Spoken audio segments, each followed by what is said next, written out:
persilakan Saudara Promovendus untuk mempresentasikan, menyampaikan disertasinya sekitar 15 menit, singkat, padat, jelas. Nah, kalau kira-kira kelamaan, boleh disingkat.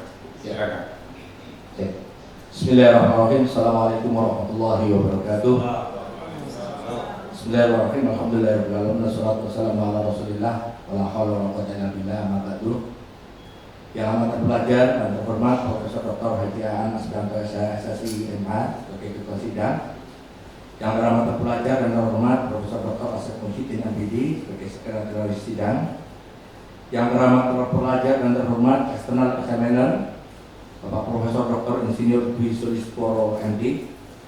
Yang teramat terpelajar dan terhormat penguji utama Profesor Maman Fathur Rahman PhD, Dr. Aan Indrayana MPD, dan Dr. Lukmanul Hakim MPD. Dan yang terhormat dan terpelajar promotor dan kopromotor Ibu Prof. Heni Pujiastuti dan Dr. Hersi Nindasari. Alhamdulillah Promovendus bisa berdiri di sidang terbuka ini dan akan menyampaikan hasil penelitian disertasi yang berjudul pengembangan LMS berbasis Artificial Intelligence untuk memfasilitasi kemandirian belajar dalam pembelajaran matematika. Next. SRL di era pembelajaran modern menuntut siswa mampu menolak belajar secara mandiri dan kemandirian belajar berkorelasi kuat dengan pencapaian akademik. SRL membantu siswa menetapkan tujuan, memonitor progres, dan juga menyesuaikan strategi belajar. SRL yang rendah dipicu oleh motivasi yang lemah, strategi belajar yang kurang efektif, dan lingkungan yang belum mendukung. Masih ada siswa yang perlu dorongan atau bimbingan dari guru untuk mengelola belajar secara mandiri, dan sebenarnya SRL bisa menyebabkan beban kognitif saat dia belajar mandiri. LMS berbasis AI, kebaruan dari penelitian ini adalah pertama, LMS berbasis AI untuk pembelajaran yang dipersonalisasi melalui fitur tanya AI dan community, dan juga sistem dapat diakses melalui laptop PC, dan yang terbaru bisa diakses melalui perangkat mobile melalui aplikasi Android. Next. Gap penelitian dapat kesenjangan penelitian dalam evaluasi efektivitas jangka panjang penggunaan LMS terhadap peningkatan keterampilan berpikir kritis dan pemecahan masalah matematis, dan juga eksplorasi mengenai bagaimana LMS berbasis AI dapat mendukung SRL dalam meningkatkan pemahaman konsep matematis dan kemampuan berpikir kritis siswa. Next. Tujuan penelitian pertama adalah mengembangkan LMS berbasis AI yang efektif untuk memfasilitasi kemandirian siswa. Yang kedua adalah mengetahui kelayakan LMS berbasis AI, dan yang ketiga adalah mengetahui efektivitas LMS berbasis AI untuk memfasilitasi kemandirian belajar siswa sekolah menengah pada mata pelajaran matematika. Next. Manfaat penelitian pertama bagi siswa adalah untuk meningkatkan kemampuan belajar mandiri, jika siswa lebih percaya diri dan memiliki kemampuan belajar kritis. Bagi guru, membantu guru untuk memantau perkembangan siswa dan memberikan intervensi dan bantuan secara efektif. Bagi sekolah, memberikan fasilitas pembelajaran yang inovatif dan meningkatkan kualitas pendidikan. Dan bagi peneliti, merupakan kontribusi dalam pengembangan teknologi pendidikan berbasis AI. Next. Tujuan pustaka bahwa perkembangan kecerdasan buatan telah memberikan dampak besar dalam bidang pendidikan, terutama dalam mendukung proses pembelajaran yang lebih adaptif dan personal. Sistem pembelajaran berbasis AI mampu menyesuaikan konten sesuai dengan kemampuan individu. Next. SRL adalah kemampuan siswa untuk mengelola sendiri proses belajar melalui 3 tahapan, yaitu perencanaan, pelaksanaan, dan evaluasi, dan juga mencakup pengelolaan waktu, pencarian bantuan, penetapan tujuan, serta evaluasi diri terhadap efektivitas strategi belajar. Penelitian terdahulu menunjukkan bahwa siswa dengan kemampuan SRL yang tinggi menunjukkan pencapaian akademik yang lebih baik, memiliki motivasi belajar yang tinggi, serta lebih mampu mengatasi tantangan dalam pembelajaran karir maupun murid. Next. Metodologi penelitian adalah menggunakan pendekatan research and development. Hasilnya adalah produk LMS berbasis AI menggunakan model 4D, yaitu define, design, develop, dan disseminate, yang dikombinasikan dengan model prototyping dalam coding untuk pembuatan LMS AI. Kemudian kuasi eksperimen dengan sampel sejumlah 94 siswa yang terbagi dalam kelas kontrol dan kelas eksperimen. Next. Konsep pengembangan LMS berbasis AI adalah mempertimbangkan aspek pembelajaran matematika, aspek karakteristik pembelajaran matematika abad 21, dan juga memperhatikan penelitian terdahulu untuk mengembangkan LMS berbasis AI yang nanti mendukung kemandirian siswa dan juga dilengkapi dengan prompt dengan notasi atau simbol matematika, terletak di AI tools atau tanya AI, dan juga dihubungkan dengan pembelajaran STEM lainnya di website eksternal. Hasilnya diharapkan dapat memfasilitasi kemandirian belajar dan diharapkan hasil belajar atau capaian akademik dapat meningkat, dan kelak ini akan menjadi umpan balik untuk pengembangan LMS AI selanjutnya. Next. Model pengembangan 4D pada prinsipnya adalah 4D, yaitu define, design, develop, dan disseminate. Namun Promovedus ingin menawarkan satu konsep pendekatan yang lebih spesifik karena di sana ada pembuatan coding dan sebagainya. Maka di sisi design dan develop kami masukkan model prototyping, sehingga secara produk nanti di samping AI yang dibuat adalah kuat secara konten pendidikan atau pembelajaran, namun juga kuat terhadap serangan terhadap aspek-aspek pemrograman termasuk hack dan sebagainya. Next. Hasil output atau produk dari yang dikembangkan dapat diakses di ignito.com baik untuk admin, guru maupun murid, dengan tampilan yang untuk prompt matematika tidak lagi menulis dengan kalimat tapi dengan lambang seperti integral, matrik, dan sebagainya, jika diharapkan pembelajar atau siswa dapat menggunakan model-model atau simbol-simbol itu dengan gampang dan akan bisa memfasilitasi kemandirian belajar. Next. Dan dilengkapi juga dengan fitur assessment, self-assessment untuk SLL, dan ini merupakan bagian yang menurut saya adalah novelty juga, namun karena ini memang untuk memfasilitasi itu, maka fitur ini mesti ada dan bisa dipantau oleh admin maupun guru. Next.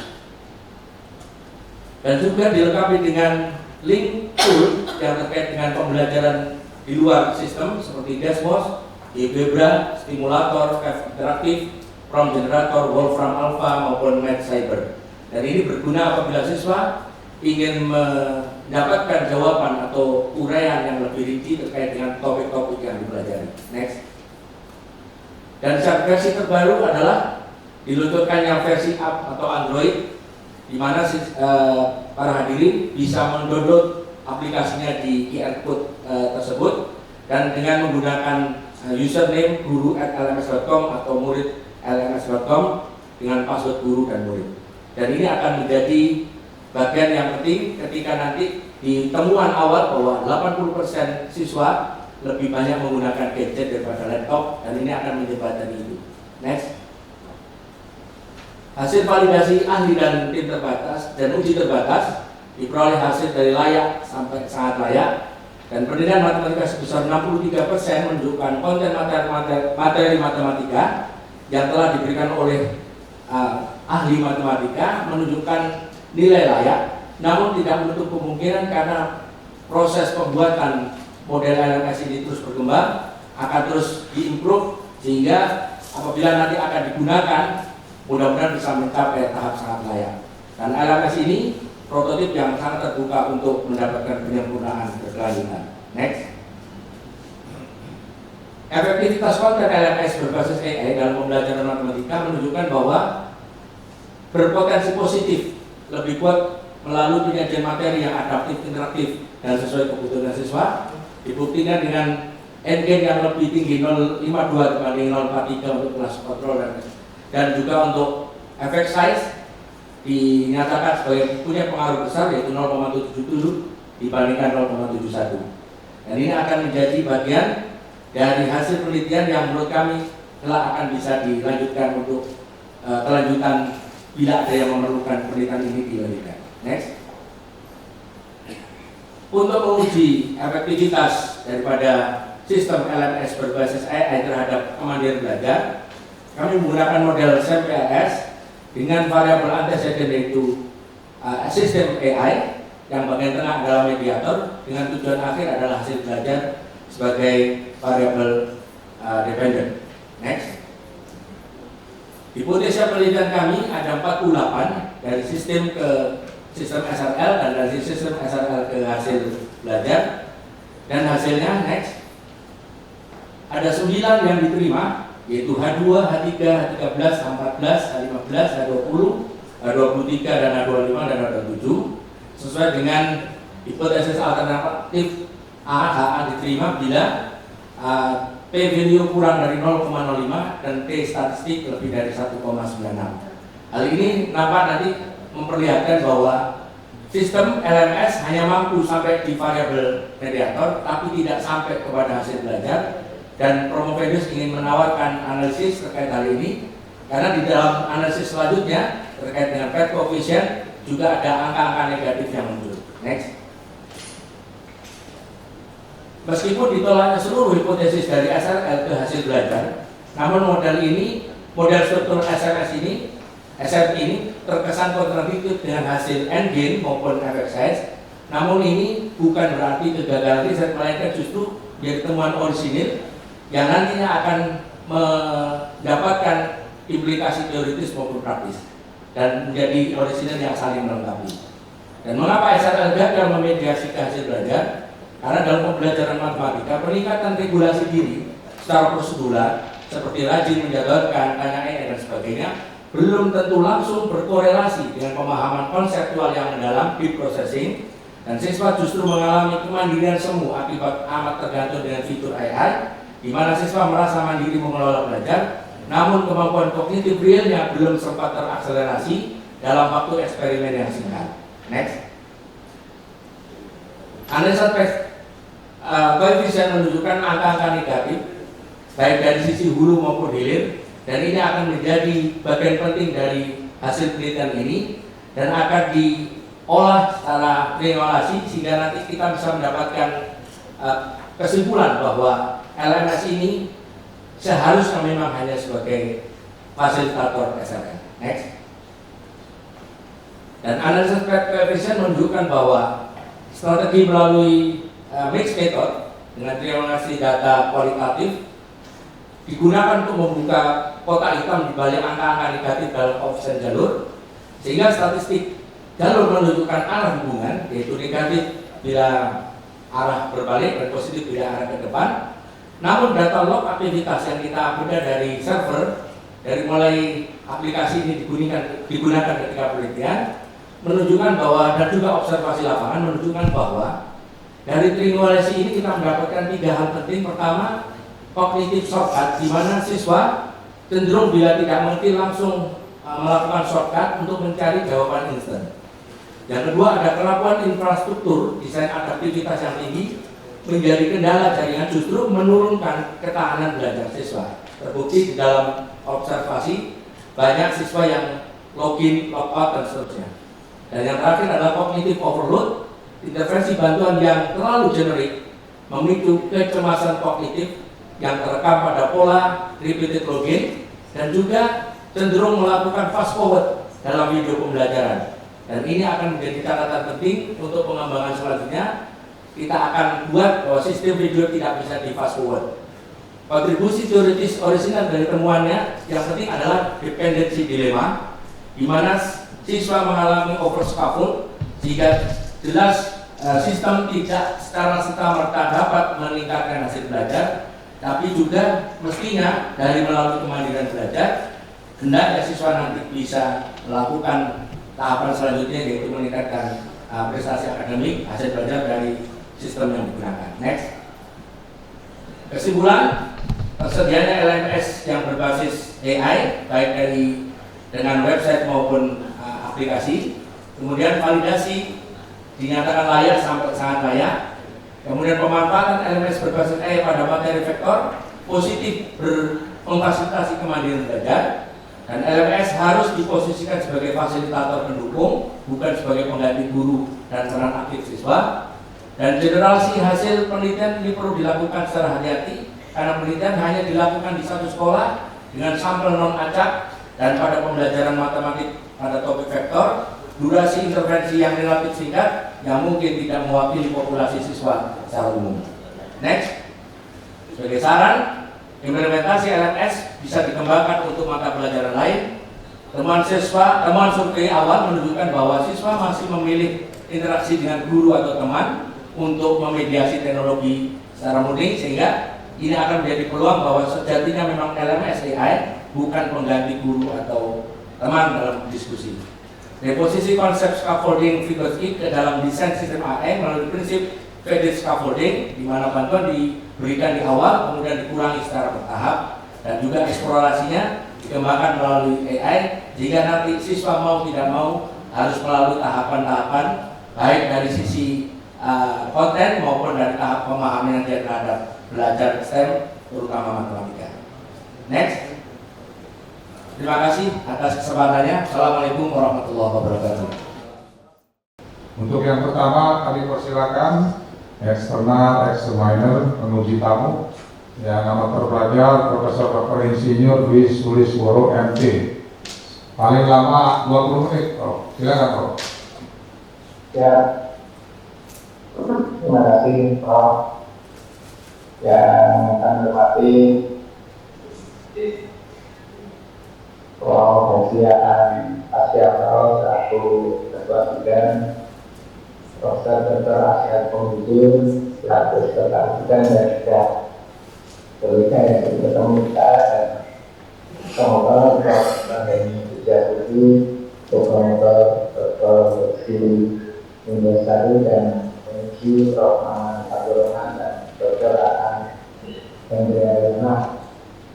Alhamdulillah, selamat ucapkan selamat kepada Pak Gus Arifin yang sudah sampai pada tahapan.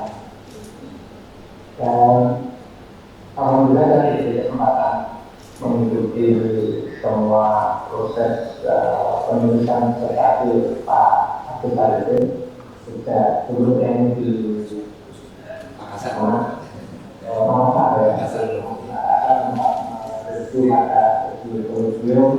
dan untuk mengikuti perkembangannya dengan beberapa ujian. Dan saya melihat dari perbedaan itu ada perubahan yang dari waktu itu semakin baik, dan ini adalah progresif. Nah ini di usul ini kan saya tidak akan banyak menggali tentang apa yang sudah dilakukan oleh Pak Agus, tetapi lebih pada memberikan pressure, memberikan penguatan tentang apa yang sudah ditulis oleh Pak Agus Arifin. Yang pertama ini sebagai posisi S3 tentu memerlukan perlu mengintegrasikan kredibilitas dari hasil investasi terkait dengan pepakaran Pak Agus Arifin. Dan pepakaran ini terkait dengan kontribusi atau perubahan profesi dari disertasi Pak Agus. Nah, tolong Pak Agus bisa kesimpulan Pak Agus ini nanti akan menjadi pakar apa itu dengan hasil disertasi. Terima kasih Prof. Dwi atas pertanyaannya. Jadi ditanyakan terkait dengan integrasi dari hasil dan juga kepakaran yang saya miliki. Prof. Dwi, izin saya punya background hampir 32 tahun itu di IT, dan juga alhamdulillah saya sempat ambil kursus di Houston terkait dengan teknologi satelit dan komunikasi data dan juga fiber optik di Australia. Jadi sebenarnya kepakaran terkait IT atau teknologi komunikasi tepatnya ini menjadi passion saya dalam bekerja, dan juga saya tuangkan dalam ketika memilih judul. Bahkan ketika dengan Bu Hepsi maupun Prof. Heni, beliau berdua menyatakan benar nggak Bapak bikin judul begini karena ini relatif sulit. Ya, nah akhirnya Bismillah Bu, kayaknya sih bisa lah. Mudah-mudahan alhamdulillah dalam perkembangannya saya mulai dari desain yang sederhana, kemudian sampai ini insya Allah nanti launching yang versi up-nya, yang versi Android maupun Apple, itu semuanya berdasarkan karena sebagian yang ilmu yang saya punya terkait IT khususnya, dan sedikit ilmu terkait dengan pemrograman. Dan di akhir-akhir ini saya tertarik dengan AI karena beberapa AI sekarang sudah bisa diajari, bisa diajari dari awal sehingga jawabannya sesuai dengan keinginan kita dan tidak lari kemana-mana. Jadi nanti ke depannya hasil penelitian ini kami sangat berharap bisa bermanfaat untuk siswa seluruh Indonesia khususnya ya. Karena begitu kita submit deploy di website nanti kita umumkan, maka akan bisa diakses oleh mereka. Dan untuk versi-versi berbayar mungkin akan lebih bagus lagi, Prof. Kira-kira begitu, Prof. Terima kasih. Ya, ya. Pak Agus ini Pak Agus sekarang dosen Pak Agus ya. Saya auditor ISO 9001, 14001, 45001 ya. Ya, auditor, Prof. Auditor. Iya, auditor mutu terutama. Ya udah, betul ya. Nah, ini pertanyaan kedua sudah saya pernah tanyakan di Taiwan di pertanyaan tertutup kemarin. Nah, Pak Agus ini menggabungkan bahwa LMS yang ditandai AI tadi akan memfasilitasi kemandirian belajar, kan? Betul. Nah, kemudian coba dijelaskan kembali bahwa peningkatan kemandirian belajar tersebut benar-benar disebabkan adanya fitur AI yang Bapak Hasan bilang, bukan hanya karena penggunaan LMS atau faktor motivasi belajar siswa. Gimana Bapak melihat unsur ini? Baik. Dalam perjalanan penelitian memang nampak ketika kita ambil data, pertama siswa ketika membuka LMS masih ada yang bertanya pada guru hasil observasi. Kemudian setelah kita lihat juga di server, data-data menunjukkan bahwa ketika anak-anak belajar ada kecenderungan mereka men-skip materi dan langsung lompat ke tanya AI dan juga bahkan lompat ke ChatGPT maupun DeepSeek. Jadi apabila ini kita baca hasil penelitian, maka sistem LMS AI untuk memicu kemandirian belajar memang memerlukan satu tahap lagi, yaitu bagaimana benar-benar kemandirian belajar seperti elemen goal setting, kemudian environment dan structure, kemudian persisten, kemudian help seeking dan sebagainya, benar-benar memang karena sistem itu bisa memfasilitasi. Dan terbukti juga dalam penelitian, meskipun sudah ada alat itu semua, terkait juga link yang kita siapkan dengan GeoGraph maupun sebutan dengan Wolfram, mereka masih nanya guru. Berarti posisi LMS yang kita kembangkan tidak bisa menggantikan sepenuhnya keberadaan atau keberadaan guru maupun siswa untuk berdiskusi. Dan ini akan menjadi semacam catatan nanti bila ini dikembangkan, kita harus punya semacam baseline data yang sama bahwa LMS AI tidak bisa menggantikan guru dan juga tidak bisa menggantikan peran orang tua maupun kawan-kawannya. Dan ini penting jika nanti ketika LMS menjadi fasilitator, ya benar-benar memang fasilitator, dan terbukti dari hipotesa yang kami buat 48, 9 semuanya mengarah dari sistem LMS AI ke SLL.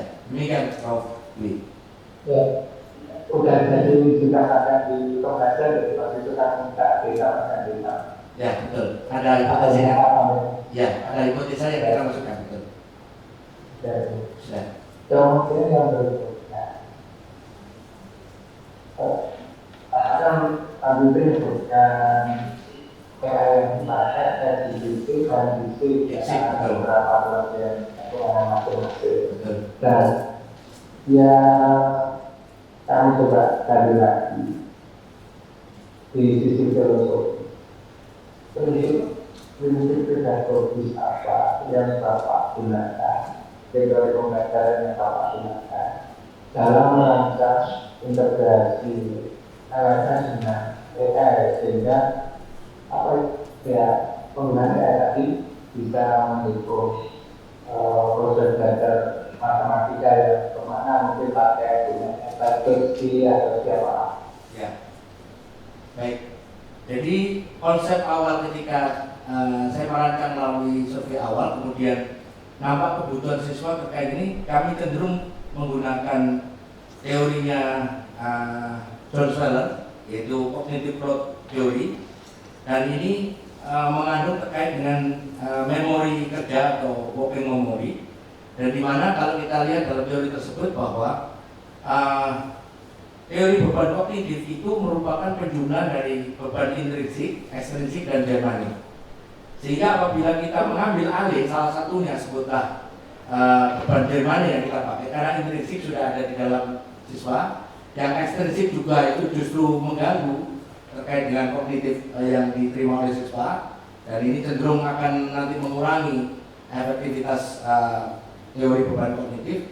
Maka kita ambil ceruk di Jerman inilah, kita ambil posisi LMSI untuk bisa membantu siswa dalam sebutlah scaffold, perancangan seperti mendukung mulai pemahaman tingkat awal, tingkat menengah, dan tingkat lanjut, sehingga nanti LMS kalau dirancang dengan benar, dari mulai dia misalnya pembelajaran yang gampang, mudah, lebih sulit itu bisa dilakukan, maka dia benar-benar seperti kita menggunakan scaffold secara benar untuk mendukung teori kognitif ini. Dan kita berasumsi bahwa semula AI memang enak untuk shortcut, langsung ke jawabannya, tapi fakta menunjukkan bahwa itu justru menyebabkan efek negatif pada siswa yang justru akan kehilangan critical thinking-nya atau kemampuan berpikir kritisnya. Yang demikian, maka ke depan atau yang sudah saya lakukan bahwa kita akan menggunakan teori kognitif growth itu untuk mengambil posisi yang bisa mengembangkan kognitifnya siswa ketika belajar matematika. Demikian, Prof. Ya, saya setuju bahwa teori kognitif growth theory itu digunakan dalam pengembangan proses, karena memang bisa untuk menghindari aspek-aspek yang tidak terlalu tidak fokus pada tujuan umum, dan juga bisa mungkin diusahakan. Oke, kan itu sebenarnya kognitif growth theory. Terima kasih Pak. Selanjutnya terkait dengan di variabel perintahnya ya, terkait dengan kemandirian belajar. Di kemandirian belajar, Bapak mengukurnya pakai apa? Apakah instrumentasi atau ada pengukuran yang pakai tes atau observasi, dan bagaimana memastikan bahwa itu sudah cukup komprehensif mewakili kemandirian belajar? Baik, kami menurunkan 8 elemen di SRL itu dari teorinya Harari 2022, bahwa ada 8 elemen SRL yang bisa kita ambil dari 3 teorinya Zimmerman, yaitu mulai perencanaan sampai motor. Dan dari 8 itulah kami membuat kuesioner yang nanti kami jadikan alat untuk mengukur bagaimana siswa dianggap SRL itu sudah terbantu dengan LMS. Dari proses seperti biasa, kita meminta pada ahli untuk memvalidasi pertanyaan-pertanyaan yang akan kita ajukan untuk instrumen, sampai hasilnya di dalam perhitungan semuanya valid, dan itu kami anggap cukup untuk bisa mewakili pertanyaan-pertanyaan dari elemen 8 tersebut. Sehingga ketika kita gunakan dalam penelitian, alhamdulillah hasilnya adalah seperti yang di dalam disertasi. Tampak sekali bahwa memang betul bahwa LMS masih bisa sampai pada SRL, sedangkan dari SRL tidak sampai atau putus ke hasil belajar. Dan ini bagi kami akan menjadi menarik, karena mengapa demikian? Mestinya kalau SRL-nya bagus, nilainya bagus. Ternyata teori menunjukkan bahwa tidak serta-merta SRL yang kuat hasil capaian akademisnya naik. Dan ini tentunya akan menjadi celah untuk pendidikan selanjutnya. Demikian, Prof. Tadi ada skala kita ya. Betul, bisa. Kita pengguna. Ya. Nah, tadi sudah sempat disebutkan bahwa sudah sampai ke generasi keberapa dari aplikasi ya. Ada nggak planning terdekat Bapak terkait dengan pemanfaatan inovasi yang Bapak buat ini? Ada, Prof. Jadi insya Allah setelah sidang terbuka ini aplikasi saya berupa app yang dari Android maupun Apple akan dimonetize, bro. Artinya akan setiap download ya akan dimonetize, akan setiap download mungkin bayar berapa begitu. Tapi sebenarnya ini bayar adalah untuk kepentingan juga untuk bayar servernya juga kan. Jadi insya Allah itu yang akan kami lakukan. Jadi yang paling menarik ini justru muncul ketika sidang tertutup dari Prof. Maman menyampaikan bahwa kalau 80% anak-anak pakai handphone kenapa nggak dibikin versi app. Akhirnya kami punya waktu kurang lebih 10 hari untuk membuat mock-up-nya dan alhamdulillah sudah bisa di-download. Prof, itu seperti yang saya kirim ke Prof itu filenya ya, tinggal bisa dipakai dan itu masih sederhana, bisa nanti dibuat seperti grup WA di dalam itu jika guru dan murid atau siapapun mau belajar bisa membuat kelompok grup sendiri. Itu yang mungkin yang terdekat. Oke, terakhir. Kamu kan katanya generasi AI ya, alasan. Nah, ada nggak alasan khusus mengapa milih LLM bukan deep learning atau recommendation engine atau yang lain? Baik. Setelah kami pelajari terkait dengan biaya, waktu itu kami untuk mendapatkan API output atau API token, kalau kita pakai selain LLM kayaknya lebih mahal kok. Jadi saya masih ingat waktu pakai ChatGPT yang berbayar itu aja $550 dan DeepSeek gratis. Jadi kalau kita pakai itu saya cukup lah untuk angka mahasiswa seperti saya kok, gitu kira-kira gitu. Jadi makanya pakai itu. Ya, mohon itu yang terakhir tadi. Jadi untuk pembelian LLM bukan yang lainnya. Mungkin ditulis sebagai Batasan atau mungkin bisa ada tulisanlah alasan ini betul. Ini betul mengapa kita generatif AI bukan yang lain karena faktor biaya. Biaya itu ditambahkan saja. Kemudian berdasarkan hasil rekomendasi silakan ada mungkin apa yang dikomunikasi Pak Abdullah itu sangat kontribusi pada Taiwan terutama pada level praktis ya dan bagus kemudian ya selamat buat Pak Abdullah. Terima kasih Prof. Diberikan dan saya juga dulu dengan Pak Abdullah. Terima kasih waktu yang sudah kita memberikan kepada ketua kita. Assalamualaikum warahmatullahi wabarakatuh. Waalaikumsalam. Untuk selanjutnya dipersilakan penguji utama yang pertama, Profesor Maman Fathur Rahman, PhD. 15 menit, Prof. Ya, terima kasih Ketua Sidang. Mudah-mudahan bisa terdengar ya Pak. Terdengar Pak Prof.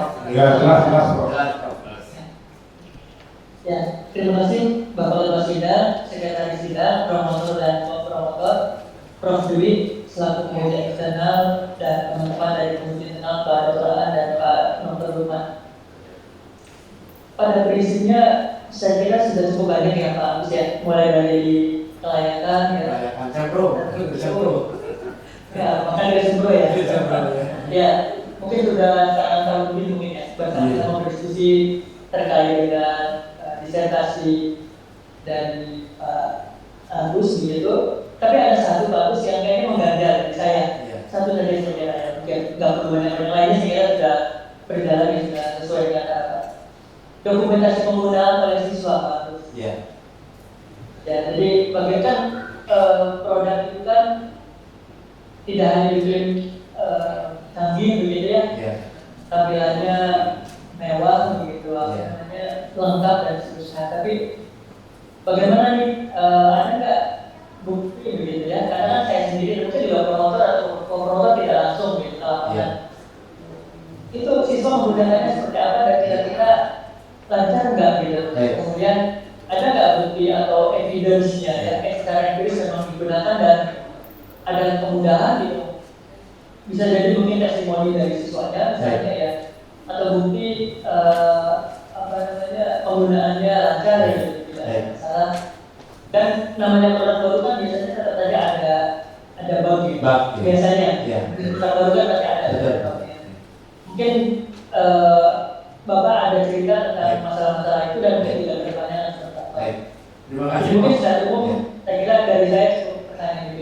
bagus kalau misalnya ada. Terima kasih Prof. Maman atas pertanyaannya. Alhamdulillah juga ini juga saran dari Pak Dr. Aan ketika kami ingin melakukan triangulasi, Prof. Maman. Jadi begitu habis sidang tertutup, saya coba buka server Pak, dari mulai sistem ini di deploy, yaitu tanggal 31 April 2025 sampai kemarin versi up-nya diluncurkan. Dan kami sudah mendownload versi teksnya terkait aktivitas, terkait juga berapa siswa yang menghit atau masuk ke sistem, dan juga berapa yang hanya sekedar coba terus keluar, dan berapa yang sudah coba dengan AI dan sebagainya. Kami punya datanya Prof, nanti akan kami susulkan, dan cukup besar datanya karena kami ambil data hampir setahun dalam bentuk teks, dan itu kami masukkan sebagai di pembahasannya di triangulasi sebagaimana saran dari penguji sidang tertutup Pak Dr. Aan. Di sana ada beberapa screenshot di lampiran terkait. Pertama, ada beberapa siswa yang bila sudah masuk tanya AI bahkan lompat sobat sebutlah ke ChatGPT atau DeepSeek yang saya sediakan, LMS-nya akhirnya nggak dipakai, dan itu terbukti arah IP-nya berpindah dari IP yang saya punya LMS ke IP yang tersebut. Berarti saya punya kesimpulan, begitu tuh diklik lari ke Quizzes misalnya, atau ke Softly AI atau ke DeepSeek, maka LMS-nya nganggur. Dan itu akan menjadi catatan penting nanti kalau dikembangkan. Nah, untuk aku kita bikinin LMS kalau itu, karena semuanya akan lompat ke sana. Itu satu. Yang kedua, kami menyiapkan fasilitas video di LMS. Tapi terbukti banyak siswa itu yang skip gitu, di fast forward. Jadi kalau kita punya video atau di YouTube kita cepetin. Dan itu terungkap dari 4 video di vektor itu, ada yang cuma 1 menit 4-4-nya, padahal setiap durasinya itu 10 menit, pastinya 40 menit, itu 1 menit. Dan saya screenshot, saya letakkan di lampiran. Dan yang ketiga yang menarik, waktu dalam observasi mereka menggunakan LMS, mereka itu sepertinya pertama, ketika dia gagal menggunakan sebutan mungkin karena bug atau apapun, dia seakan-akan langsung sistem logout sendiri. Dan itu waktu itu sudah tidak menemukan bugnya. Alhamdulillah sekarang sudah tidak. Yang kedua, mereka walaupun sudah pegang komputer atau pegang PC, masih nanya gurunya, ini maksudnya apa pelajaran ini. Jadi ini saya mau merasakan ini sebenarnya LMS berguna apa tidak. Waktu itu begitu saya penelitian ini, jangan-jangan penelitian saya ini nanti cuma jadi pajangan, tidak berguna karena toh siswa nanya guru. Tapi akhirnya terbukti ketika hasilnya kita hitung melalui perhitungan statistik, nampak betul memang ada beberapa yang tidak serta-merta bisa mengupgrade kemampuan berpikir kritis siswa, tidak serta-merta bisa menghasilkan hasil belajar siswa dan seterusnya. Jadi catatan itu semua ada Prof dari mulai di launching tanggal saya masih ingat akhir April tahun 2025. Kemudian saya ambil di cut off di sidang tertutup plus 2 hari, jadi tanggal 20 Juni 2026. Hasilnya berupa data log sheet atau catatan berapa kali siswa melakukan faktor, dan untuk catatan yang bisa masuk dengan leluasa sampai dalam adalah siswa yang pernah kita approve sebagai user. Misalkan yang pakai user yang saya berikan secara gratis guru maupun siswa itu sekitar sisanya. Jadi dari situ sudah kelihatan Prof. Maman. Kira-kira itu Prof. Maman. Oke, ya, terima kasih Pak Agus ya penjelasannya. Jadi saya kira ingin menitik beratkan saya dari Pak Agus ya ke depannya. Mudah-mudahan platformnya berkelanjutan. Amin. Dokumentasi penggunaan ya dan benar-benar real digunakan. Betul. Jadi artinya benar-benar produknya bermanfaat gitu ya, berguna, dan bagaimana siswa menggunakannya memang itu menjadi nilai yang original dan real gitu Pak. Jadi bagian dari riset Pak yang kemudian tentu saja mereka adalah pengguna awal, early adopter gitu dan dokumentasi mereka menggunakan inovasi itu harus tercatat dengan baik. Betul. Harapannya seperti itu ya. Siap. Situasinya saya mungkin cukup untuk saat ini khawatir ada kendala. Jadi saya coba dulu Pak. Terima kasih Prof. Maman. Terima kasih Prof. Maman. Terima kasih. Waalaikumsalam warahmatullahi wabarakatuh. Untuk selanjutnya dipersilakan kepada tamuji utama yang kedua yang tadi sering disebut. Disebut dari tadi. Iya. Mungkin ada pertanyaan yang tidak kalah pentingnya. Iya. Sepertinya ada rahasia di antara mereka. Silakan Pak Dr. Hendriana.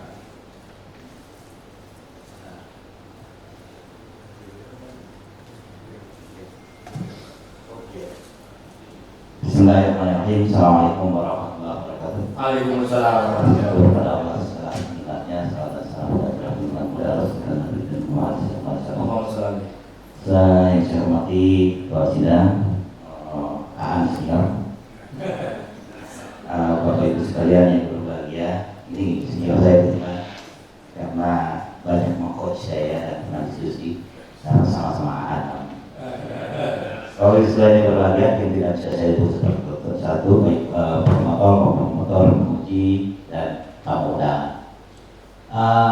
Pak Agus Arifin ini proaktif ya, saya suka banyak pertanyaan ketika kuliah dan menjadi kontributor juga agak saya kreatif. Kita akan di universitas itu berkompetensi, menunjukkan uji kompetensi, berkompetisi agar memang kita menjadi orang yang lebih baik lagi. Nah, ketika Pak Agus Arifin ini menunjukkan sesuatu, saya selalu soal Pak Agus begitu, saya punya lebih baik lagi. Saya tunjuk lagi, saya tunjuk lagi. Jadi saya dengan Pak Agus Arifin berlomba dengan IAI, sekalian. Terakhir itu beliau, waduh, saya eksos di teman-temannya Pak Agus Arifin, katanya Kementerian Media dan sebagainya, aplikasi saya tunjukkan, ya, menarik diskusi kita. Justru dengan diskusinya, dengan produknya ini, saya sebagai dosen juga ikut bangga, saya kemudian ikut bangga. Yang kedua juga ada sekali keilmuan, ya. Cuma tentu saja tetap saya akan mengajukan pertanyaan Pak Agus ya. Dari produk Pak Agus Arifin ini jadi banyak inspirasi yang saya dapatkan, bahkan karya yang saya hasilkan. Jadi diskusi ini bukan berarti dosen itu menjadi jumut ya, dia merasa pintar tidak. Saya merasa ada dua produk saya gara-gara kayak gini sekarang launching dan mengatasi masyarakat. Tetapi kita paham, ya ini berdasarkan mengenai pas sekali. Nah, bagaimana Pak Agus Arifin ini mengakomodir itu? Contoh, di ChatGPT itu pada saat digunakan versinya 4 titik berapa? 4.0 ya. Sekarang sudah 5.5, dan bahkan 5.6. Itu kan berbeda kecerdasannya. Jadi saya pengembang aplikasi. Di aplikasi yang saya buat itu saya buat opsi itu. Versi pertama datang, kalau saya menggunakan Claude ya, menggunakan Sonnet, menggunakan Haiku, menggunakan Opus dan Airtable. Nah, saya melihat apa si pengembangan bagaimana pada bagian mana agar kemudian produk Pak Agus ini bisa adaptasi terhadap berbagai yang kekinian. Baik, itu dulu. Terima kasih Dr. Aan. Beliau sudah sangat banyak membedah beberapa produk saya, meskipun produk itu belum diuji waktu itu. Jadi intinya salah satu challenge terbesar bila ini nanti di launching ke pasar atau setelah dimonetize, maka persis tadi disampaikan oleh Dr. Aan, otak apa yang kita gunakan sehingga dari waktu ke waktu tetap adaptif, tetap sesuai. Kami kemarin mencoba kasih bayar sedikit Pak Aan yang Claude yang model 3, sayangnya baru 3 hari bayar langsung ditutup oleh Amerika karena dianggap, saya nggak tahu alasan, tapi duit saya $50 enggak, karena saya bayar duluan, 3 hari kemudian ditutup. Rencananya saya akan memasukkan sebutlah pengganti Claude yang baru di sistem mesinnya, sehingga nanti ketika kita nanya AI, dia tidak hanya lari kedua, ChatGPT maupun DeepSeek, tapi juga ke sebetulnya pengganti cloud yang versi gratis, yaitu Kimi. Kimi 2.0, Kimi 2.3 sekarang gratis. Dan itu kemarin saya coba, IP tokennya kita angkut, bisa digunakan, termasuk mungkin nanti bisa dicoba di versi Androidnya ketika menghitung integral ganda 3. Nah, kalau kita menggunakan Kimi itu mirip outputnya yang dikeluarkan oleh Claude maupun oleh Pavel. Mungkin nanti ke depan Pak, jadi di otaknya AI tidak saya punya hanya 2, tapi persis yang pernah Pak Arso upload kami itu kita bisa milih. Nanti untuk ngitung pakai apa? Misalnya sedang menganalisis statistik pakai kuota yang lagi kuat Claude. Kalau lagi menulis analisis dengan narasi sebetulnya GPT masih paling bagus. Sebetulnya kalau mau melakukan semacam analisis, melakukan misalnya humanize atau melakukan parafrase, mungkin saya anggap Gemini maupun DeepSeek dengan sedikit modifikasi bagus. Seperti itu Pak. Jadi otomatis dengan keluarnya 3 itu otomatis penemuan saya ini jadi obsolete secara AI. Tapi karena dibuat berdasarkan karenanya sekolah, jadi ya berarti kalau mau upload lagi berarti kalau sekolah dokter apa kurang tahu saya. Tapi yang jelas ini akan menjadi tantangan tersendiri. Demikian Pak. Oke, terima kasih Pak Agus Arifin. Berikutnya pertanyaan saya. Tadi kan Prof. Budi mengatakan terkait dengan teori apa yang digunakan oleh Anda mau Pendus terkait dengan itu adalah cognitive theory. Saya sedang intrinsic load, German load dan Extranis. Saya kebetulan pengarang buku mengatasi cognitive load tahun 2018. Saya gunakan itu agar saya tidak mengutip tulisannya orang. Saya tulis sendiri. Ya. Tapi yang saya kaget di ringkasan ini, kayak saya sedang beradaptasi ya, tidak dibahas kognitif teori secara khusus. Bahkan saya tidak ada di situ ya. Oleh karena itu, menurut saya, apakah kemudian ini argumen yang muncul kemudian, ya setelah itu. Nah, kenapa kalau kemudian tidak dibuat rekomendasi berikutnya dalam kan yang dibahas kan Zimmerman ya disebutkan Zimmerman. Nah, bagaimana menanggapi fakta di mana Pak Agus mengatakan benar apa yang tadi dimakan, tapi kemudian di tulisan itu berbeda, begitu loh maksudnya. Baik, di awal itu di bab teori saya masukkan teorinya CLT, cognitive load, tapi tidak terlalu detail seperti jawaban saya tadi.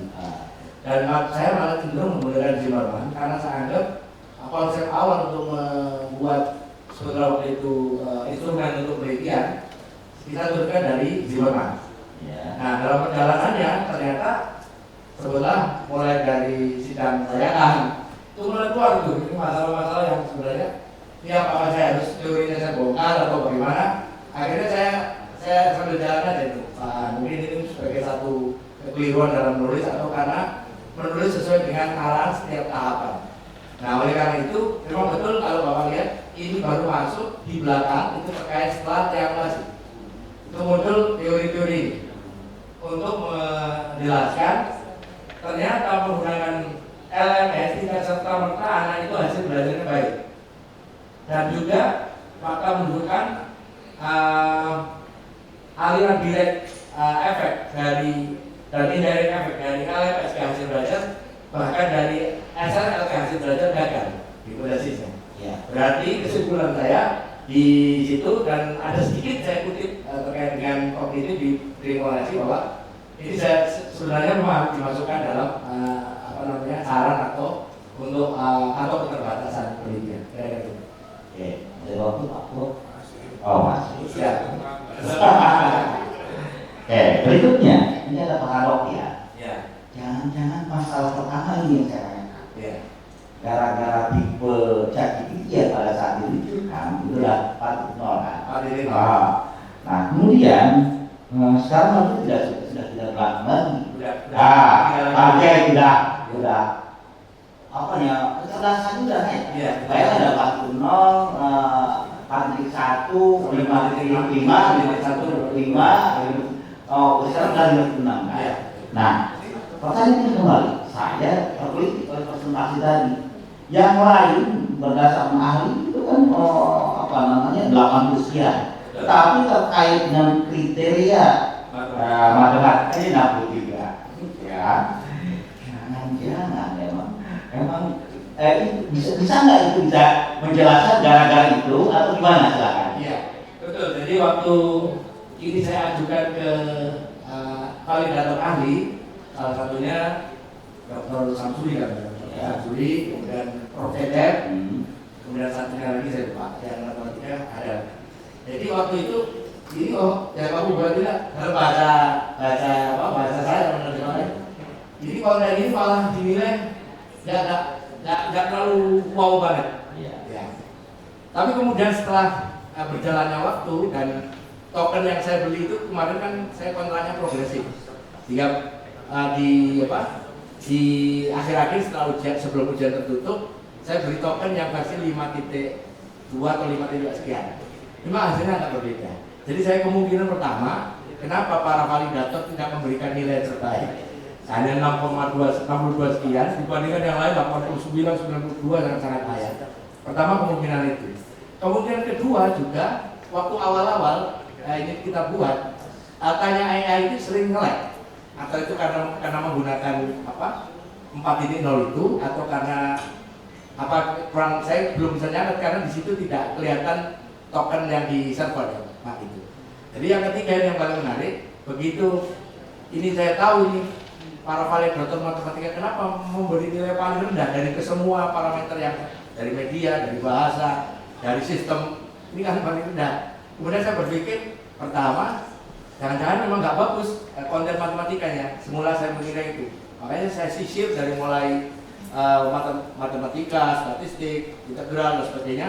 Saya coba lihat, akhirnya ya sudah coba lagi. Nanti saya beberapa orang saya suruh nyoba. Hasilnya masih sama, kurang lebih. Ya, walaupun tidak saya masukkan dalam hasil penelitian, tapi dari beberapa orang yang saya minta untuk menjadi volunteer untuk nyoba, beberapa teman saya, itu memang sama dengan para validator matematika tadi. Terus ini kayaknya masih kurang jauh. Kalimat kurang jauh itu dalam bahasa saya ya, sama dengan apa yang disampaikan oleh para validator, ya rendah, 62 sekian dibandingkan 90 yang untuk konten. Kira-kira itu Pak. Jadi yang temuan saya seperti itu. Boleh bertanya setelah saya? Oh, Oke, makasih Ansnya.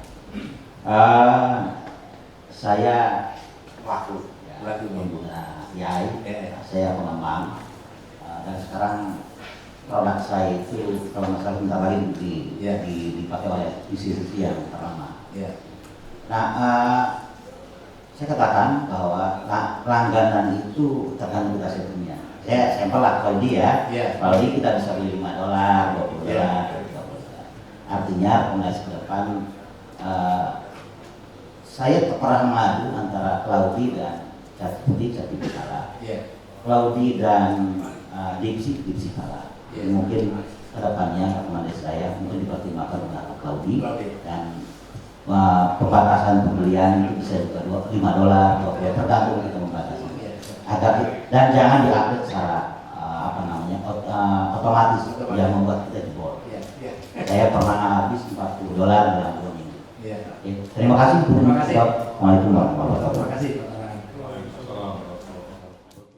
Untuk selanjutnya kepada Pak Dr. Lukman Nur Hakim. Kalau tadi Pak Ahan ini minta tambahan waktu karena program ini tidak ada. Tapi kalau Pak Dr. Lukman hanya diskon. Mudah-mudahan dikurang.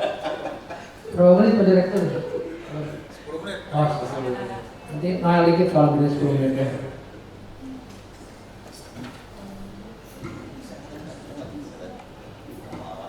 Baik, terima kasih.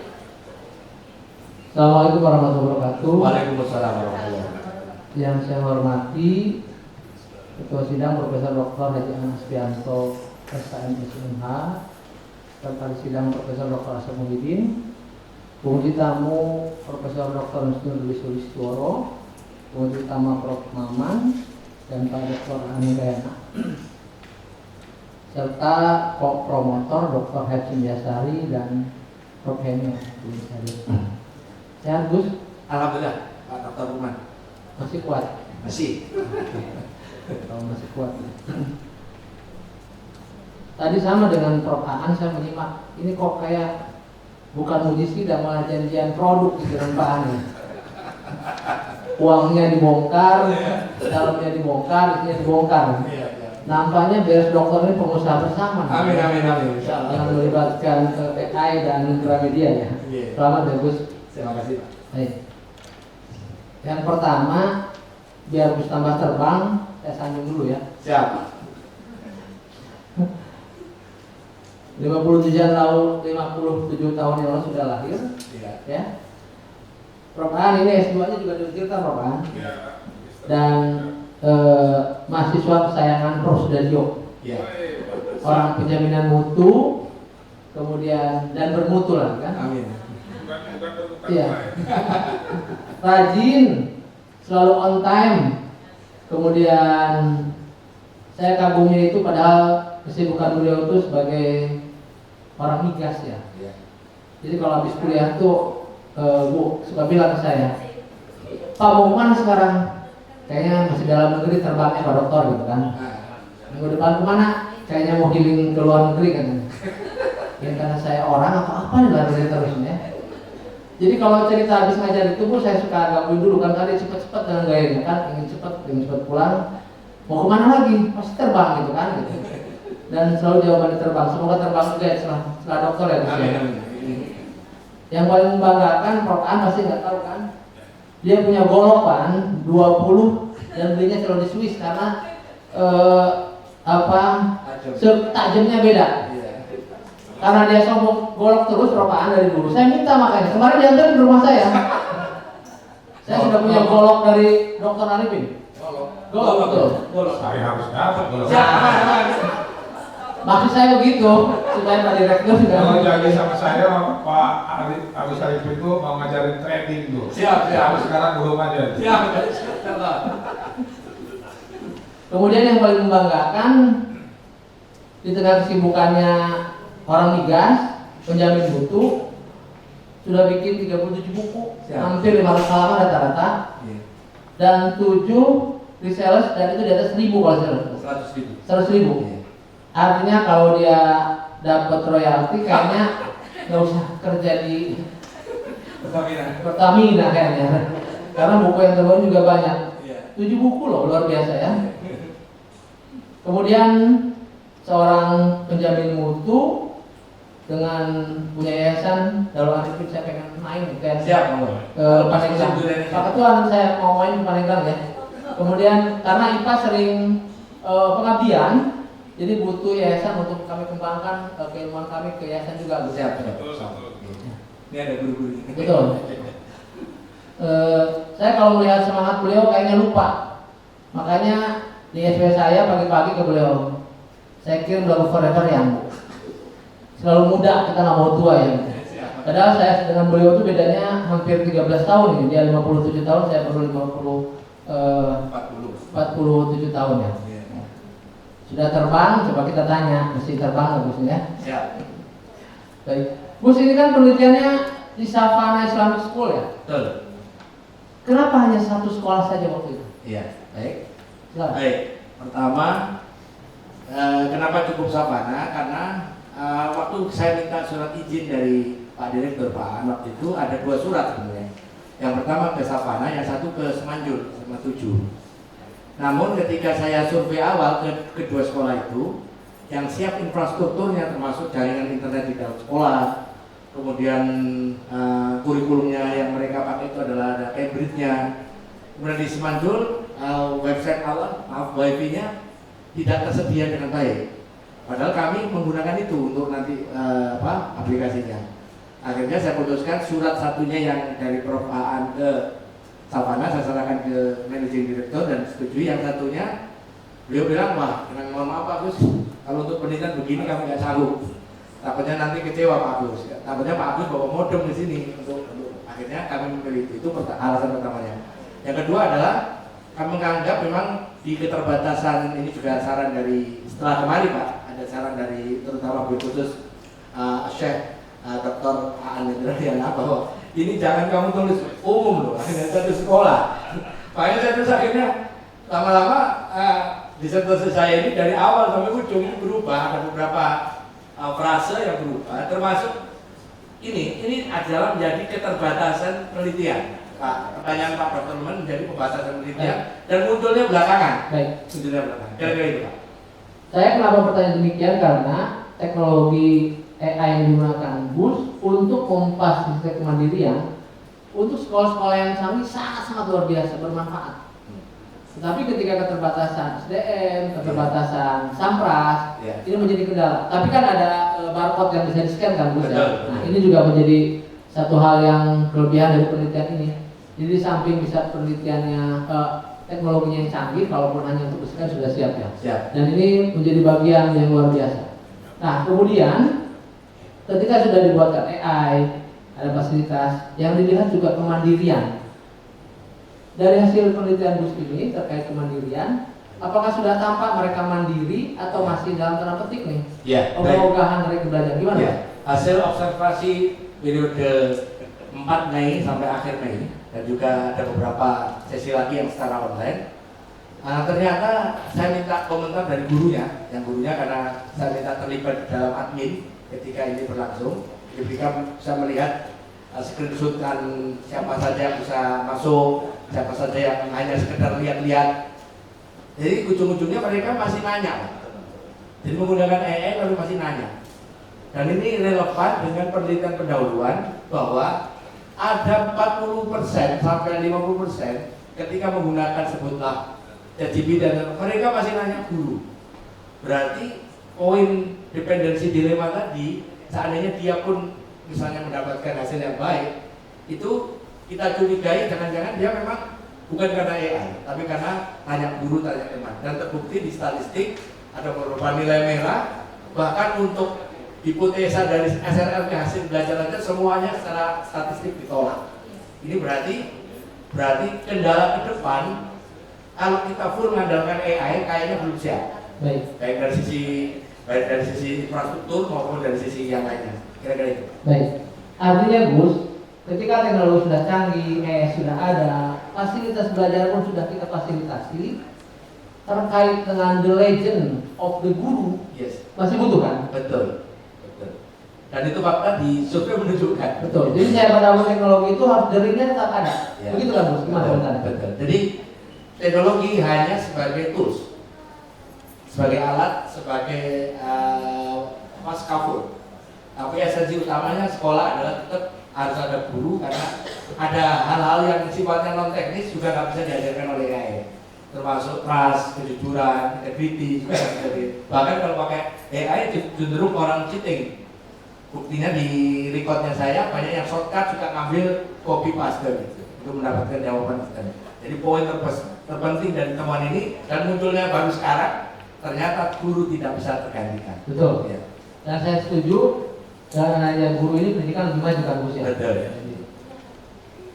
Kemudian ketika gurunya sudah ada, AI sudah ada, fasilitas sudah lengkap, kira-kira menurut calon dokter kita, apakah komunikasi pada saat mereka di dalam ada teknologi ini menjadi individualis atau masih ada komunikasi dalam bentuk chat untuk melakukan sesuatu? Gimana? Betul. Di LMS yang versi website itu ada fitur community. Dia bisa nanya sebelahnya, bisa nanya temannya. Kalau nggak ingin ketahuan guru, dia bisa nanya sebelahnya. Untungnya itu sudah kita siapin, guru bisa memantau percakapan mereka. Dan seandainya itu dianggap negatif, maka itu harus diarahkan. Seandainya itu penting sebagai bagian dari keterbaruan atau novelty penelitian ini, justru mereka sedang berdiskusi, mendiskusikan pelajarannya. Kira-kira itu Pak. Baik. Yang terakhir Bu, setelah melamang buana, penjaminan itu sudah, dokter sudah, bentar lagi, buku sudah, golok lengkap. kira-kira apa yang masih belum dan ingin diwujudkan sebenarnya Gus? Ya, pertama gedein sekolah dulu di Pandeglang, mungkin bisa sampai ke bidang universitas. Yang kedua, saya punya grup ngaji AI. Tapi ngaji betul lah. Jadi AI kita isi kitab-kitab kuning.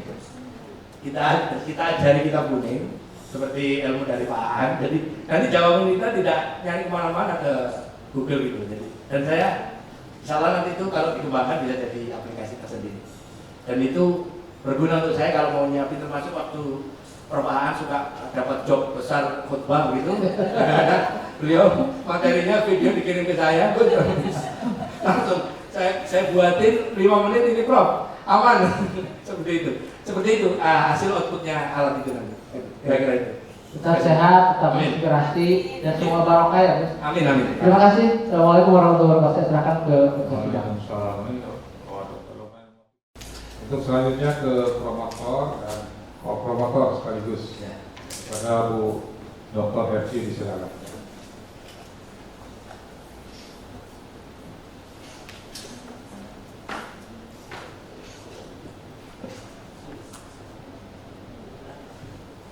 Terima kasih Pak Ketua Sidang, Profesor Dr. Aan Asprianto yang sudah memberikan kesempatan kepada saya. Terima kasih juga kepada para penguji lainnya, Sekretaris Jurusan Profesor Asep Muhyiddin, dan para penguji dari luar dan juga tim penguji pada hari ini. Selamat ya Pak Gus Arifin, saya bilang Bapak ya, karena memang usianya lebih tua dari saya juga usianya 48 tahun, makanya saya bilang, saya juga belajar dari Bapak gitu kan, terkait dengan pengembangan buku dan sebagainya. Saya ingat pertama kali Bapak menghubungi saya, itu di tahun 2024 ya, 2024. saat mau mengawali bimbingan Sempro. Ya, awal banget Pak memperkenalkan diri Bapak ya, sebagai mahasiswa yang terbimbing oleh saya. Dan saat itu saya kaget karena pada saat itu saya lagi umroh ya malam, saat itu ada di Madinah. Ya. Luar biasa, saya sangat bersyukur sekali kepada Allah ya, saya bisa menjadi pembimbing Bapak dan juga berkenalan, dan apalagi setelah itu Bapak memberikan buku kepada saya tentang haji, umroh dan zikir dan sebagainya. Dan saya teringat kemarin Pak, seminggu yang lalu saya mengantar anak saya ke Gramedia dan saya menemukan buku-buku Bapak di sana. Saya bangga memperkenalkan itu kepada anak saya. Ini loh nak, ini mahasiswa mama gitu. Hebat ya, bisa nulis buku. Mau punya bukunya? Punya di rumah. Insya Allah mudah-mudahan bisa saya pakai pelan-pelan. Dan saya juga ya Pak bisa cepat berangkat haji. Amin. Oke Pak, selamat juga nih sudah menyusun disertasi yang luar biasa ya terkait dengan pengembangan LMS berbasis AI untuk kemandirian belajar. Saya memang disertasi saya juga terkait self-regulation learning ya Pak, SLR, dan memang sekarang itu sangat banyak sekali mengembangkan SLR karena beberapa hasil penelitian yang waktu itu saya pakai dari karya-karya karya-karya salah satu profesor Kramarski ya Pak, Kramarski ya, memang dari Universitas Israel ya, tapi kita nggak ngambil yang Israel ya, tapi kita lihat ilmunya ya yang dia kembangkan. Itu terkait dengan systematical literature review yang banyak sekali menghasilkan positif dalam proses pembelajaran, terutama pembelajaran matematika, dalam kemampuan berpikir critical thinking, kemampuan bisa membedakan dia gender. Jadi dengan gender pun SLR juga bisa dilihat, dan juga pembelajaran berbasis daring ya waktu itu karena belum ada AI ya Pak ya. Jadi memang luar biasa novelty-nya Bapak dengan LMS AI. Nah tetapi di hasil penelitian Bapak kan ada endgame ya, endgame dalam kategori cukup ya. Itu berdasarkan hack ya Pak. Betul. Oke. Nah tentu kita ingin menghasilkan peningkatan kategorinya lebih tinggi ya Pak, yaitu sekitar 0,7 lah ya. Jadi kalau sedang tadi Bapak menyampaikan 0,5 ya. Nah bagaimana nih pertanyaan saya, upaya kita sebagai seorang peneliti berikutnya agar bisa nanti LMS AI itu bisa diimplementasikan dengan endgame-nya lebih baik lagi, terutama dalam meningkatkan kemandirian belajar matematika. Karena tadi kan Bapak menyampaikan kemandirian belajar matematika itu ada ciri khas indikatornya, ada 8, yaitu diantaranya bagaimana anak itu bisa menentukan rencana strategi belajarnya, mengevaluasi proses belajarnya, dan sebagainya. Maka Pak. Baik, jadi terima kasih Dr. FC yang selama ini membimbing. Karena terus terang dari background saya yang tidak mahasiswa matematika tapi bergaul dengan beliau, Prof. Heni sama Dr. FC, saya dapat ilmu terkait dengan bagaimana matematika diimplementasikan. Mulai pertanyaan bagaimana meningkatkan endgame dengan implementasi LMS AI. Tentunya nanti LMS AI harus pertama harus adaptif, senantiasa adaptif, karena dari waktu ke waktu, sebagaimana jawaban saya kepada penanya sebelumnya, termasuk ke Dr. Aan maupun Prof. Dwi, bahwa AI itu semakin tambahan, semakin maju, dan ini pertama sistemnya harus adaptif dulu. Sehingga dengan adaptif, anak-anak misalnya ingin mengetahui sebutlah step-step perhitungan integral misalnya. AI ini tidak langsung jawab hasilnya, tapi juga menunjukkan caranya. Selesaikan ini dulu, selesaikan ini dulu. Dan itu kalau kita tidak memilih tepat sumber AI-nya, AI tetap akan menghasilkan jawaban instan. Jadi yang adaptif. Yang kedua adalah format penyajian media pembelajarannya harus bertahap. Karena anak-anak belum tentu bisa langsung jam, misalnya jelaskan integral atau kalkulus, tentu mulai dari limit. Limit nanti ada diferensial dan seterusnya. Jadi seperti itu, sistem harus bisa menyajikan pembelajaran dari yang paling gampang sampai yang paling sulit. Artinya harus dibuat berjenjang. Kemudian yang berikutnya adalah mengintegrasikan hal-hal yang bisa mensimulasikan. Makanya di LMS saya gabungkan dengan GeoGebra, dengan Phet interaktif, bahkan juga dengan Wolfram Alpha yang sekarang sudah versi free. Dan itu sudah saya channelkan ke versi free. Seandainya anak-anak ingin tahu sebelah kalau integral 3 itu gambarnya kayak apa sih? Nah, itu bisa ditampilkan di sana. Tentunya kalau dengan LMS saya belum bisa bikin dalam konteks dengan waktu yang ada, tapi kita bisa memanfaatkan channel itu gratis untuk menggambarkan bagaimana sebenarnya menggambarkan integral 3 itu volume itu yang dihasilkan seperti apa. Jadi nggak ngawang, nggak hanya di halaman saja. Yang berikutnya ini yang tidak kalah penting, Bu. Setiap tahapan itu ada reward. Sebetulnya nanti guru ketika anak bisa menyelesaikan tahap 1 dapat reward apa? Sebetulnya dikasih entah kayak badge atau entah dikasih kayak apa? Kalau di main game itu skor apa yang nanti tukarkan dengan misalnya dikasih apa begitu ya, gamifikasi seperti itu. Dan yang terakhir adalah guru tetap dilibatkan dalam hal ini di dalam sistem. Guru harus selalu ada yang memberikan bimbingan teknis yang sifatnya tidak ada di AI. Kira-kira itu. Oke, terima kasih. Untuk Pak Ketua saya dikasih harus berapa lagi? Ditambah 1 lagi. Ya. Oke, terima kasih. Bagus. Saya pernah membaca beberapa artikel pastinya ya terkait dengan kemampuan belajar ini yang banyak membantu siswa untuk bisa lebih baik lagi dalam prestasi belajarnya. Karena dengan kita tidak punya modal kemandirian belajar yang baik itu pastinya tidak akan berhasil. Karena dengan kemandirian belajar yang baik, anak itu bukan apa-apa selalu mandiri ya Pak. Iya. Tapi dia bisa mampu menentukan strategi belajarnya yang tepat, mampu mengevaluasi proses belajarnya, mampu menetapkan target belajarnya, dan mampu mencari berbagai macam referensi tidak hanya dari satu sumber dan juga menunjukkan self-efficacy. Nah, oleh karena itu Pak, ini sangat baik sekali alat tools yang Bapak kembangkan. Yang saya tanyakan adalah bagaimana nanti dari sisi siswanya ya Pak. Siswanya, karena itu peranan SLR itu luar biasa bagi saya. Karena saya juga mendidik anak-anak saya, mendidik mahasiswa saya, dan juga mendidik siswa saya saat saya menjadi guru SMA, itu pengembangan SLR-nya dulu yang harus dikembangkan. Nina, bagaimana menentukan apa target belajar kamu? Apa target semester kamu untuk mendapatkan nilai A semester ini? Apa rencananya? Kan? Apa evaluasinya? Nah, itu. Nah, sekarang saya meminta pendapat Bapak ya, yang dikaitkan dengan ini media LMS berbasis AI, bagaimana yang harus disiapkan oleh siswa ya Pak, agar siswa itu bisa juga menunjukkan SLR yang baik ya dengan penggunaan AI Bapak yang dikembangkan ini, karena memang agak susah ya, tidak semua siswa itu menunjukkan SLR yang baik Pak. Kalau dianya nggak bisa SLR yang baik, udah deh, maaf ya susah untuk kedepannya. Termasuk itu dari sisi siswa ya Pak. Kalian saya tanyakan bagaimana dari sisi guru.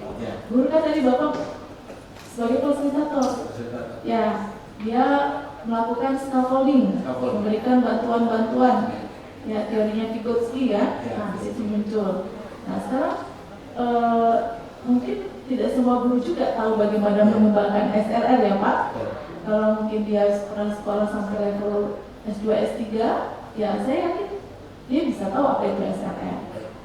Zimmerman, apa buku Zimmerman ya? Saya juga punya di rumah ada. Ya, mereka pasti yang belum mencapai S2, S3 punten ya, kalau dia tidak membaca banyak, dia bingung juga apa itu SLR. Kecuali dia backgroundnya juga sebagai psikolog ya. Karena saya pernah lihat mensurvey di salah satu sekolah SDH di Karawaci itu ada salah satu guru juga yang memiliki buku Zimmerman ya. Nah, sekarang bagaimana nih menurut Bapak, yang pertanyaan berikutnya itu tadi siswanya ya, dari siswanya, sekarang bagaimana dilihat dari sisi gurunya, bagaimana apa yang harus disiapkan guru nih supaya sadar guru juga bahwa SLR anak-anak itu perlu dikembangkan, karena kalau SLR-nya nggak bagus ya sudah maaf gitu kan, dia nggak sadar bagaimana saya harus belajar kapan ya, saya harus mempersiapkan materi ini kapan ya, sudah benar tidak sih jawaban saya gitu kan. Benar nggak sih apa yang saya lakukan, benar nggak strategi saya itu nggak akan bisa jadi kayak self questioning ya. Nah, sehingga nanti dia juga mampu bisa mengembangkan metakognisinya. Kan Bapak saya pernah baca di sini dikaitkan dengan metakognisinya. Ya, udah saya juga tertarik juga ya, saya juga meneliti terkait metakognisi. Nah sekarang itu Pak, jadi apa peranan guru untuk bisa menyadarkan siswa untuk SLR yang baik sehingga dia mampu mengembangkan metakognisi baik dalam pembelajaran berbasis LMS AI. Maka Pak. Baik, jadi pertama untuk siswa ketika dia menggunakan LMS AI, aturan mainnya harus dipegang bahwa LMS hanya tools, sehingga dianya sendiri harus sudah bisa ngatur strateginya, tujuan belajarnya, bahkan target-targetnya. Dan ini juga penting karena ini adalah hanya bisa diberikan oleh guru. Kalau kalian hanya menggunakan AI sekedar nyari shortcut jawaban, tentu SLR gagal. Makanya siswa harus dilatih untuk menetapkan tujuan, menetapkan target, mengatur waktu, time management dan sebagainya. Itu dari sisi siswa. Guru tidak kalah pentingnya ketika era pembelajaran AI. Guru harus lebih depan 1 tahun, 2 tahun di depan siswa. Jangan sampai guru nanti diakalin oleh siswanya. Jangan sampai juga gurunya harus mau belajar juga SLR dan juga belajar juga memanfaatkan AI untuk pendidikan, sehingga ketika ini berjalan dua-duanya, dan saya sudah kutip di penelitian terdahulu di Vietnam maupun di Cina, guru yang ngajar di sekolah itu pasti lebih dulu diberikan literasi AI, sehingga ketika AI diimplementasikan, gurunya lebih ngerti dan bisa memagari siswa dari kegiatan yang antras yang menyebabkan dia cheating, tidak jujur dan seterusnya. Dan yang paling penting, guru juga harus belajar teori SLR. Makanya kalau guru nggak tahu teori Zimmerman, teori CLT, teori Vygotsky, ya saya kira ya memang harus belajar lagi. Kira-kira itu Bu Helvi, mudah-mudahan. Ya, terima kasih Pak Gus Arifin. Itu Pak Ketua. Pada sekretaris kita, Ketua Program Doktor Ilmu Pendidikan, Profesor Dr. Asep Muhyiddin.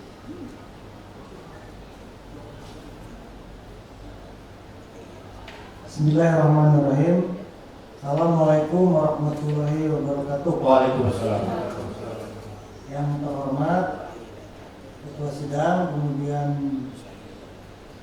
promotor dan co-promotor, para penguji baik itu penguji luar maupun penguji dalam, dan yang dibanggakan saudara Promotenus Bapak Agus Arifin, Kiai Agus Arifin, Kiai.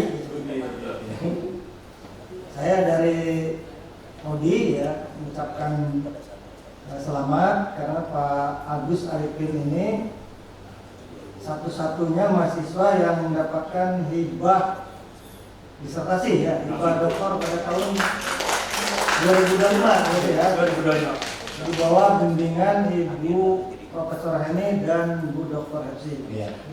dari Kemdikti Saintek. Kemudian yang kedua ini Pak Agus ini ya, saudara Prof. ini, luaran penelitian ini udah ada yang publish ya. Habis. Ada jurnal Q4 dengan SDR 0,138 dari USA. USA. Kebetulan Piala Dunia di USA juga. Jadi di International Journal of Science, Mathematics and Technology Learning. Mudah-mudahan luaran selanjutnya di Q1. Amin, insyaallah. Saya doakan ya, mudah-mudahan. Elsevier. Ya, Aspire juga Iya. itu yang penerbitnya bagus. Kalau yang ini penerbitnya kan Common Ground. Ya. Common Ground. Common Ground yang ini. Oke, Aspire mudah-mudahan. Insyaallah. Nah, dari saya karena saya hanya 5 menit waktunya dan ini sebenarnya pertanyaannya ringan-ringan saja. Ya. Jadi Pak Agus ini kan penelitian pengembangan ya, Betul. mengembangkan LMS.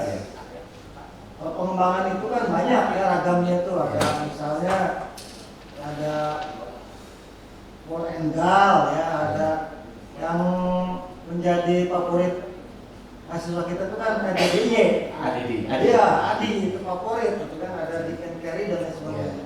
Nah, Pak Agus memilih 4D. ya. Iya. Nah, silakan. Mengatakan alasannya mengapa memilih 4D, silakan. Baik, alasan kami memilih 4D ketika masih ingat saya catatannya Prof. Asep, waktu saudara proposal saya sebenarnya ADDI.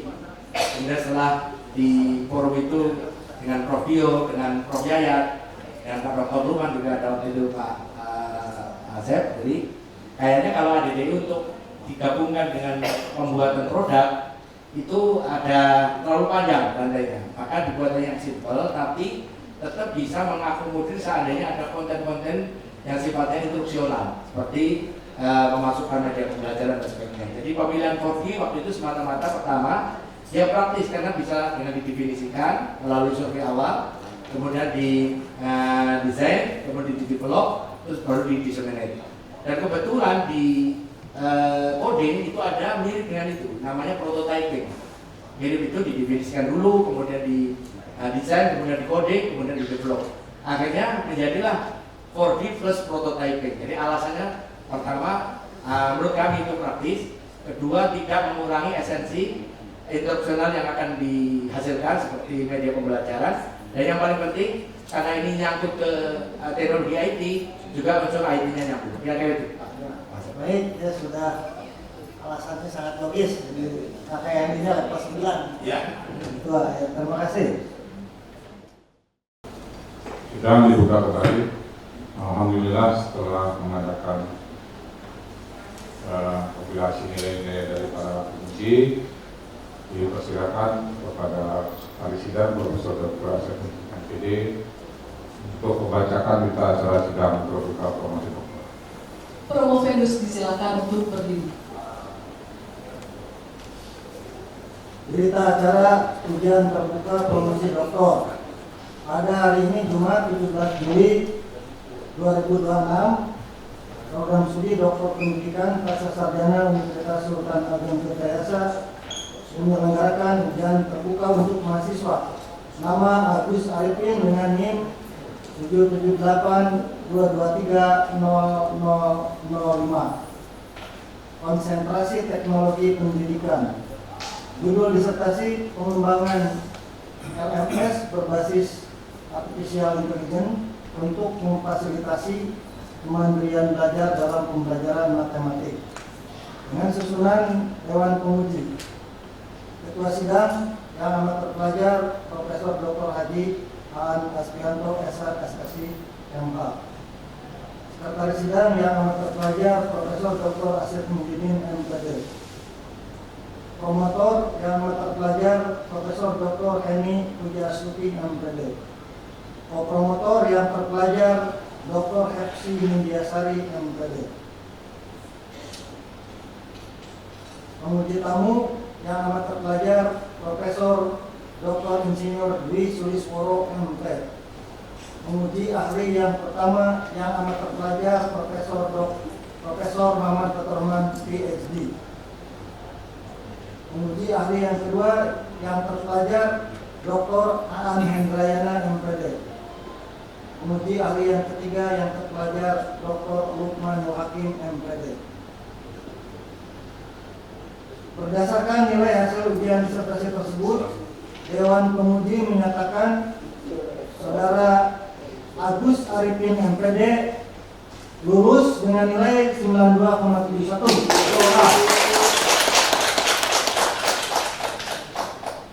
Setelah memperhitungkan hasil penilaian disertasi dan indeks prestasi mata kuliah, maka saudara dinyatakan lulus dengan predikat cum laude atau dengan tiga. Dengan hasil yang telah ditetapkan ini, Promotrendus diberi gelar akademik Doktor Pendidikan bidang teknologi pendidikan dengan segala hak, kehormatan dan kewajiban yang melekat pada gelar akademik doktor tersebut. Saudara Dr.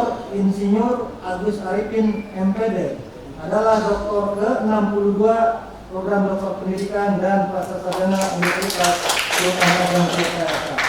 Sekarang 17 Juli 2026 ditandatangani. Terima kasih. Penyerahan surat keterangan lulus dan pemberian selempang kelulusan oleh Ketua Sidang didampingi oleh Sekretaris Sidang.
Bapak Ibu hadirin yang kami hormati, acara selanjutnya sambutan oleh Dr. Insinyur Agus Arifin MPD disilakan.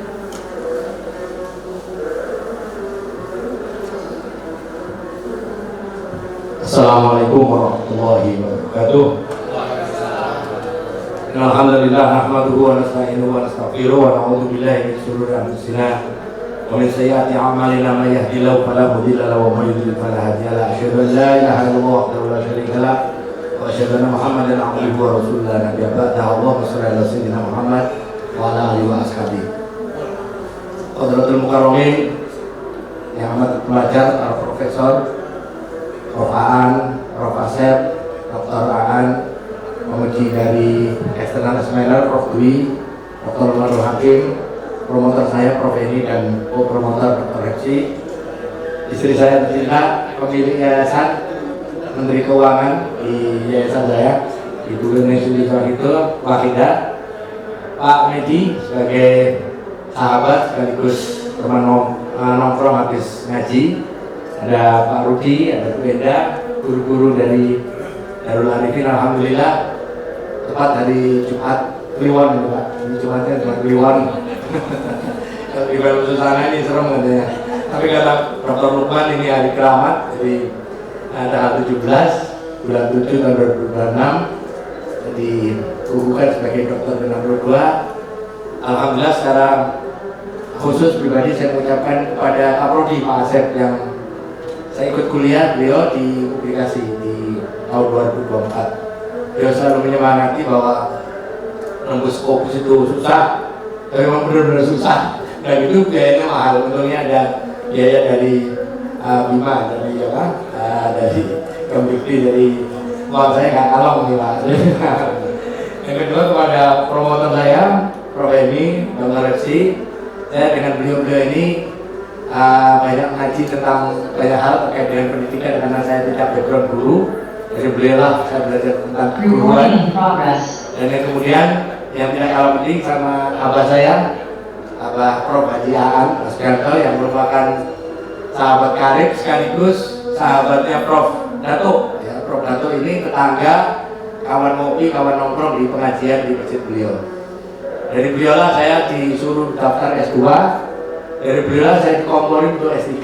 Ya, beliau itu tukang kompornya. Alhamdulillah saya berterima kasih pada beliau dan alhamdulillah juga ini insya Allah akan menjadi amal jarinya beliau yang telah membantu saya membawai formulir pendaftaran itu beliau Pak. Bukan saya sendiri di sini. Jadi beliau ini luar biasa. Terima kasih Prof. Dato.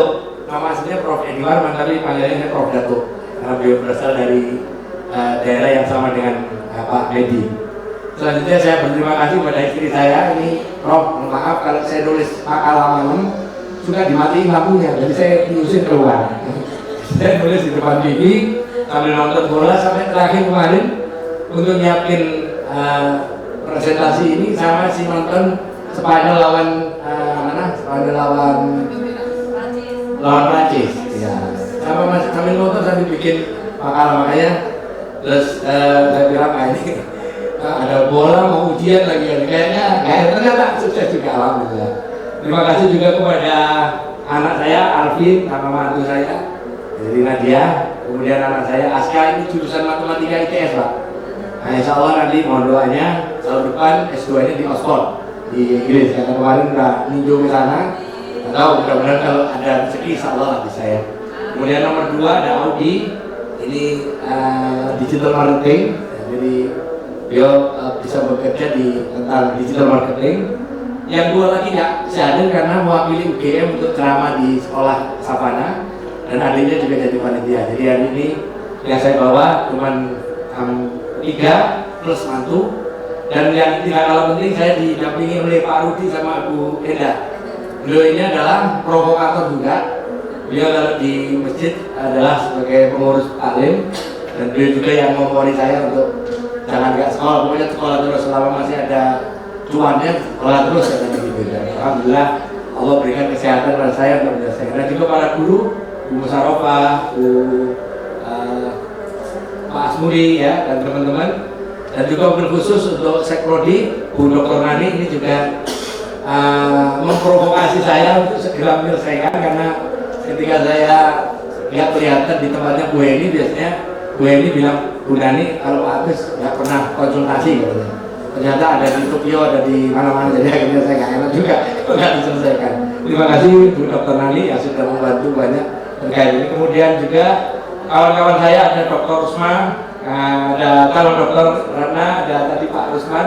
Insya Allah juga akan sama alami dan ini satu angkatan kami.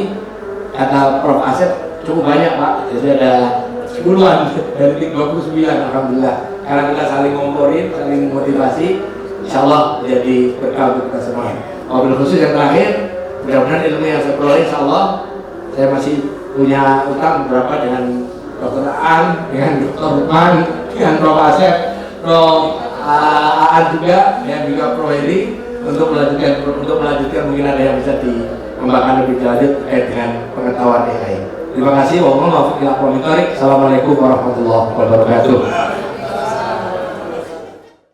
Sambutan selanjutnya perwakilan dari tamu undangan kepada Bapak Medianto Kurniadi Putra, STMM, selaku dosen interior desain Institut Kesenian Jakarta. Disilakan.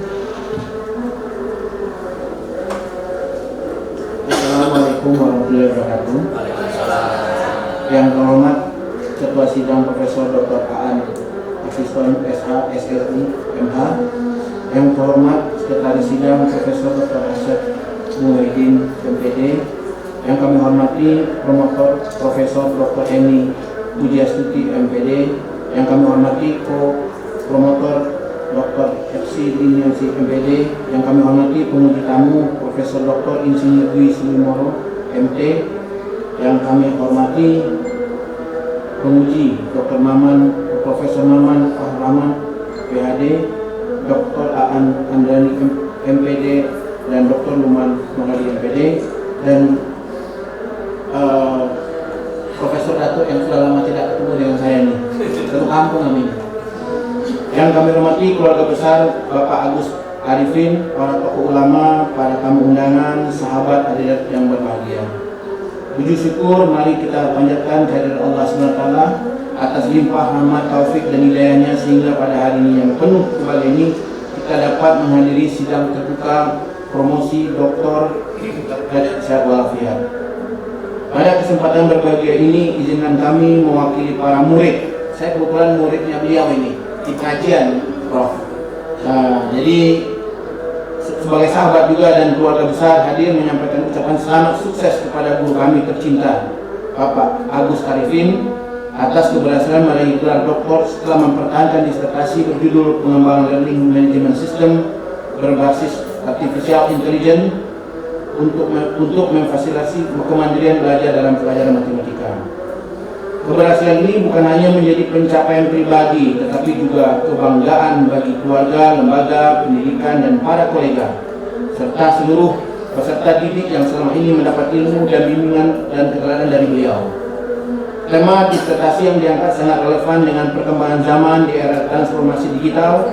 Pemanfaatan kecerdasan buatan dengan sistem pembelajaran merupakan suatu inovasi yang diharapkan mampu meningkatkan kualitas pendidikan khususnya dalam pembangunan kemandirian belajar peserta didik dan mata pelajaran matematika. Semoga hasil penelitian ini menjadi kontribusi nyata bagi kemajuan pendidikan di Indonesia. Kami juga menyampaikan penghormatan dan terima kasih khususnya kepada ketua sidang, sekretaris sidang, promotor, co-promotor, penguji tamu dan seluruh dewan penguji atas bimbingan arahan serta penilaian ilmiah yang telah diberikan kepada promovendus hingga mencapai tahap yang membanggakan ini. Ucapan terima kasih dan penghargaan sebesar-besarnya kami sampaikan kepada keluarga besar Bapak Agus Arifin yang senantiasa mendoakan kasih sayang, kesabaran, dan dukungan selama menempuh pendidikan doktoral. Tidak lupa kami juga menyampaikan apresiasi kepada para tokoh ulama, sahabat, dan seluruh tamu undangan yang telah meluangkan waktu untuk hadir dan memberi doa restu. Kepada Dr. Agus Arifin, kami berharap semoga ilmu yang telah diraih menjadi ilmu yang bermanfaat, membawa keberkahan dan semakin menguat dedikasi Bapak dalam mencerdaskan kehidupan bangsa. Semoga Allah SWT senantiasa memberi kesehatan, kekuatan serta kemudahan dalam mengabdikan ilmu dan kemajuan pendidikan agama, masyarakat dan negara.